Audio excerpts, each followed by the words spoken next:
This is Seth David from the world-famous Nerd Enterprises Incorporated, bringing to you another special screencast. This time we're talking about Springpad versus Evernote, and why I may be moving substantially a lot of my activities that were previously done in Evernote over to Springpad. Kick back, relax, go get yourself a cup of coffee, pause the video if you need to, because you're coming up on about 20 minutes of video, giving you a pretty in-depth overview and analysis of these two programs, how I've been using Evernote, how I'm going to start using Springpad. And as always, post your questions and comments below or around the video or the blog post wherever you happen to be watching this. Knowledge is power. Make an impact by learning more. Call me right now at 866-945-8070 for information about private software training. We always record the live session with you so you can review it as often as you like afterwards. Evernote, the final frontier. Or is it? If you recently upgraded to Evernote 5 like I did, and you're using it on a PC and you have 6,437 notes like I do, then you too may be encountering some of the same problems that I've been encountering. Evernote running slow, freezes up a lot. The previous versions were also freezing up quite often. It could be resources, but because of that and some other issues I was having, I recently reformatted my hard drive. And in the process, when I was reinstalling everything, I was given Evernote 5.0.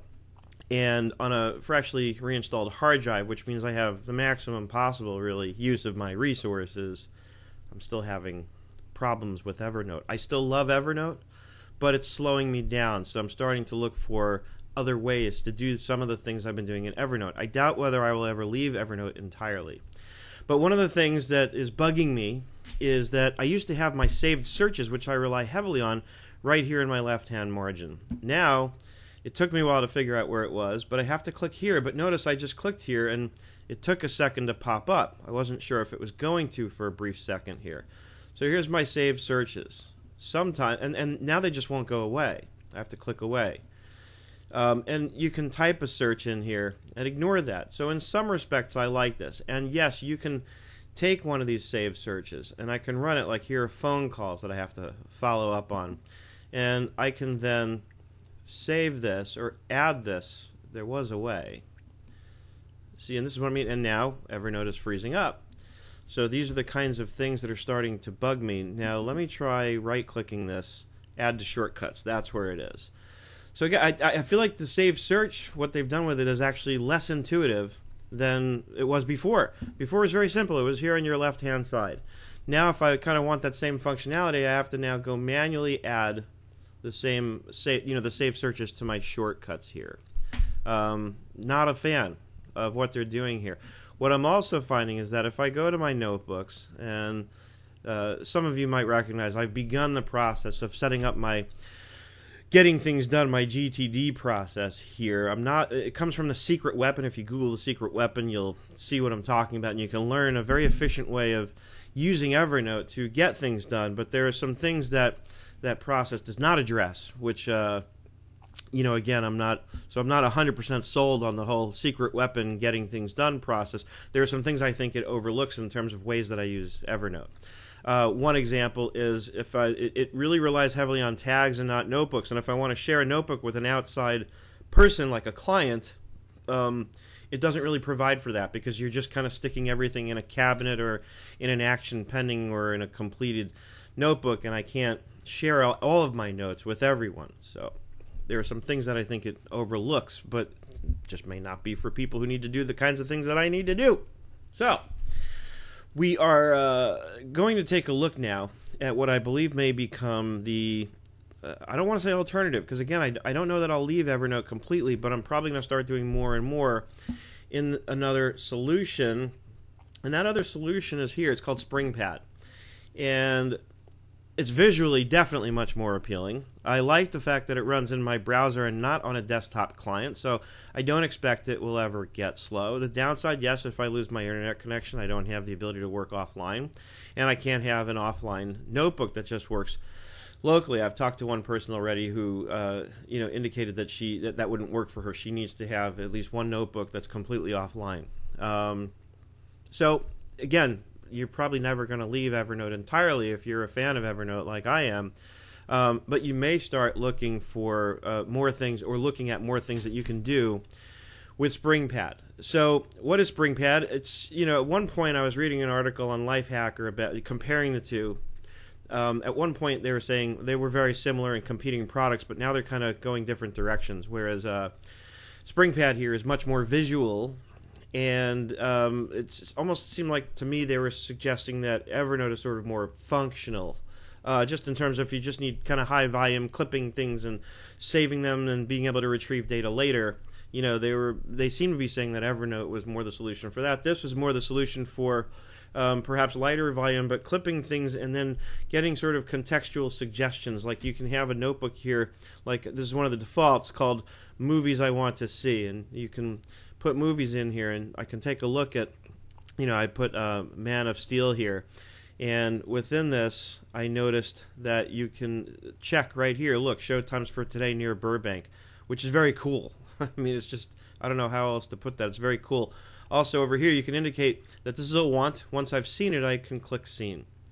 So, again, very cool. And the contextual suggestions for everyday life things and not just business is really useful and handy.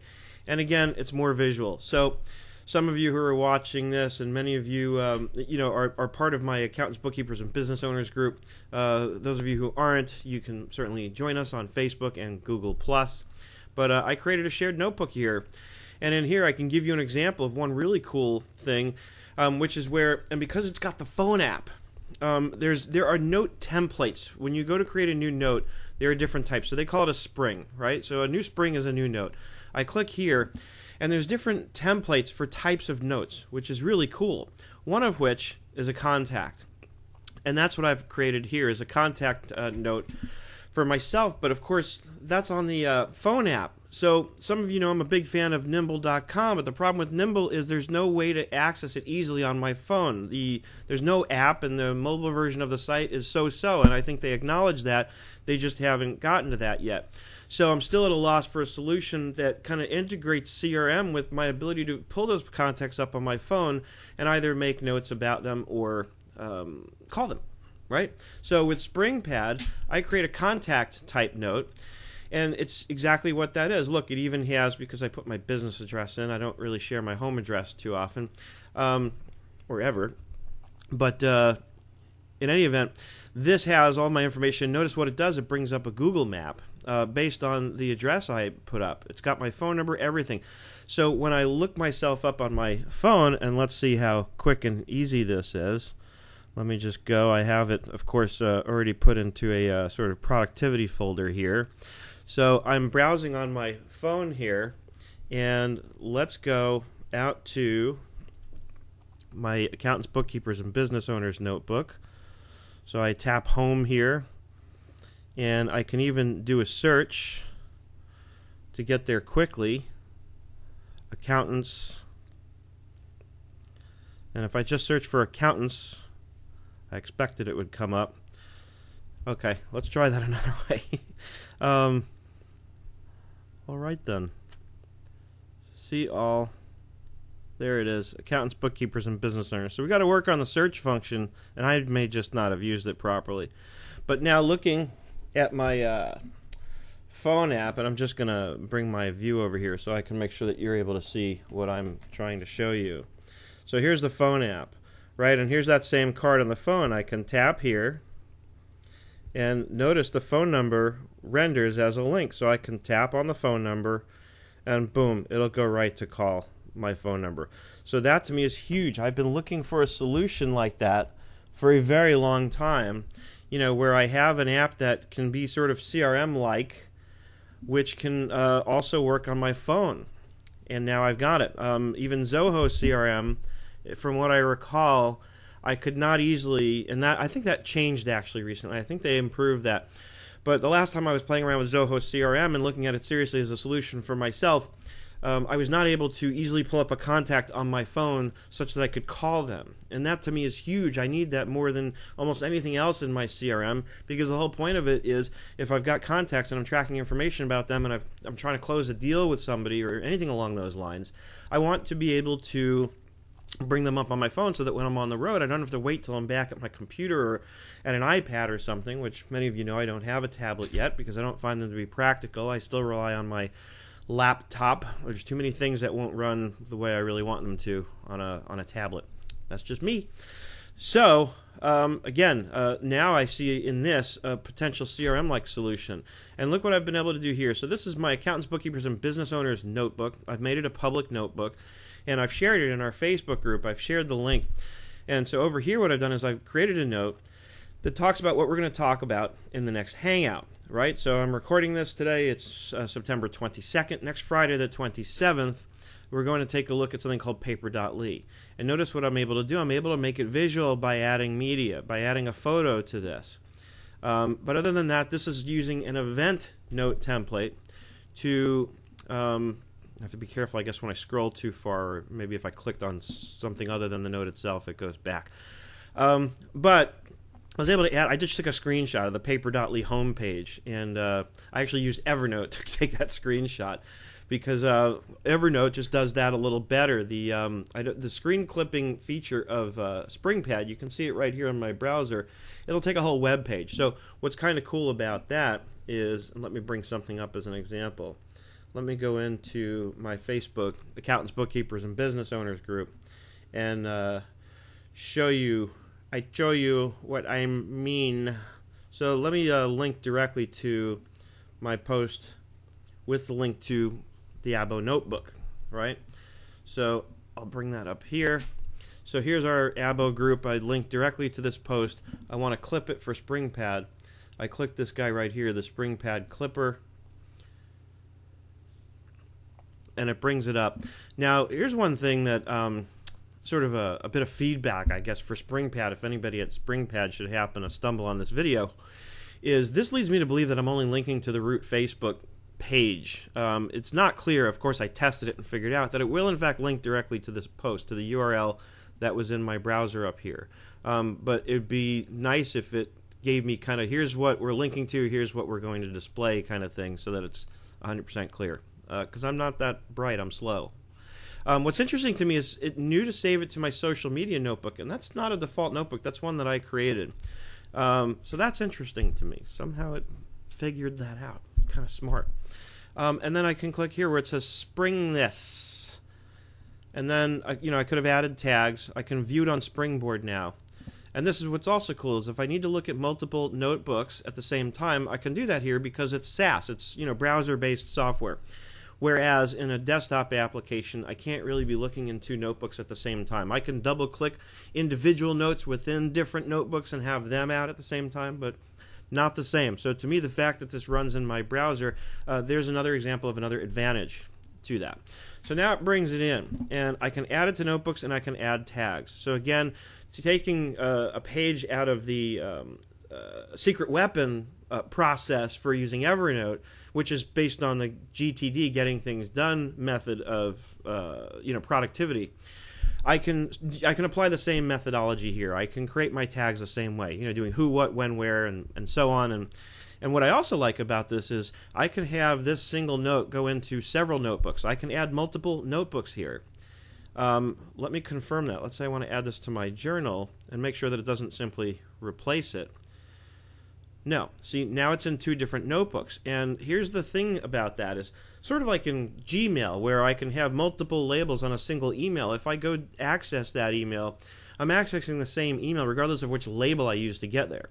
And I believe the same will be true here. But let's test the theory out. So over here, I've just added it to both of these notebooks. Let's close this. Let's go to my notebooks. So it was in social media and I put it in my journal. So let's go into my journal. Right, here's the Facebook. Now again, not very visual yet, so maybe what I'd want to do is I'll use Evernote now to take a screenshot. Let me get Evernote onto my other screen. So I'll take a screenshot of this. See, and this is what I mean. So I'm not divorcing Evernote completely. I'm just I'm doing some wife swapping here. Springpad may become my wife, Evernote may become my mistress. So let me go over to Evernote, and now Evernote is freezing. And this is the kind of thing that I've been having a lot of now, because now I have to wait. and so do you because you're watching the video. Of course, I could edit out the wait time, but I might not, just to be obnoxious. Anyway, so waiting for Evernote to unfreeze here. Take a sip of coffee. It's early on a Sunday morning. I'm recording this. Oh, there it is. So now I'm just going to pull up my screen clipping here from Evernote. And the interface of Evernote 5, by the way, is really nice. I love it. Excuse me. So let's just quickly save this out to the desktop as my Abo notebook. I'll just call it that for now. And then I can delete this note, kind of a throwaway note. I don't really need to save it. Let's go back to Springpad here. Let's come over here and edit, add media. This is where Springpad just, I think, kind of blows the doors off of Evernote, at least on something like this. There's my Abo notebook image. Open, add, and that will at least create something more visual to look at, so that when I'm just looking at the sort of note summaries, at least I get a little bit of a picture of, you know, what this is. And what I may do is, you know, rename this here and call it Facebook post about Springpad. Right? And then I can start adding some tags here. Social. And if I start typing and there's a tag that exists with the same beginning, it'll show me those. So social media, I hadn't done that yet. And you could, of course, add multiple ones by separating them by a comma. Social media, Abo is there, so I can select that. And then I'm done. Once it's added, it's there, it's done. I can add a description. I can write comments. And since this notebook is shared, with the Abo group, anybody who wants to, and here's 2 notifications that let me know. So again, and this lets me know that, you know, Tina's now following it, and so is Joey Denson. Now, that's the other thing I like much better about this, and compared with the way Evernote handles collaboration. I think the collaboration on this is much nicer. First of all, the problem with the collaboration on Evernote is that you're really working, it's kind of like Dropbox. You're working on your own local copy of things, and, you know, so it's more likely, it's easier to get conflicting copies. So, not a big fan of that. Now, what else? Very quickly, because I've gone on now for over 16 minutes, and that's kind of long for a video. Maybe I'll edit it down and make like 2 videos out of it. But, excuse me, look at the filtering. I want to go to a notebook. I'm hesitating because I want to go to a notebook that has a little more. So let's see what I can do here. I know I had one that was kind of a good example to use. That I was looking at last night. Well, let's go back to here. So we'll go into the Abo notebook, and if I go to filter, it'll show me the tags. Now you might say, oh, but what about all the other tags that you've used in all the other notebooks? My first thought was, I almost thought it was going to be a showstopper that the tags are only applicable within the context of a single notebook, but not the case. If you click up here where it says Springpad to kind of go to your home page, and then go over here, 18 Springs, 1 unfiled. So let's say I just click here where it says 18 Springs, which is, again, 18 notes. Now it shows me all my tags, and I can click on a particular tag, and I can see all the notes in that tag across all notebooks. Right? So I have 2 notes tagged Abo. And then that goes back to what I wanted to test out before. So let's go back. I wanted to test out the theory of having a note in 2 different notebooks, and if I change it in one place, the change should show up in both. So in my journal, I have this Facebook, and I added the image. So let's go to the social media notebook, and what we should see is that the same changes are there, and sure enough they are. So that just confirms that it's the same note. And notice here, it's got all the tags. When I'm in a particular notebook, it's got all the tags that are used in that notebook. And you might be noticing that, you know, I've been into a couple of different notebooks, and they've got different looks and feels. That's because when you create a new notebook, you have several options. If you come here into the settings, in this context, it's a little less visual than when you're creating a new notebook from scratch, but here are the themes. So that's why some of them look different. And that, my friends, I think is a pretty good, almost 20-minute intro to why I'm starting to fall in love with Springpad very quickly, and why I may not completely divorce Evernote, but like I said, I might wife swap here. I might switch Springpad out for Evernote for a lot of the things that I've been using Evernote for. So stay tuned. I'm sure I'll be doing more to cover this. And as always, post your comments and questions, because especially since this is so new, I would love to have your questions so I can do follow-up videos by way of answering those questions. And of course, if you indicate that you'd like me to, I'll be more than happy when I record your video reply to mention your Twitter handle or your Facebook page or anything you'd like me to do to help sort of promote you in the process, since you helped me to create content. That's my way of returning the favor. As always, I hope you're having an absolutely fantastic day, and I look forward to seeing you on the web.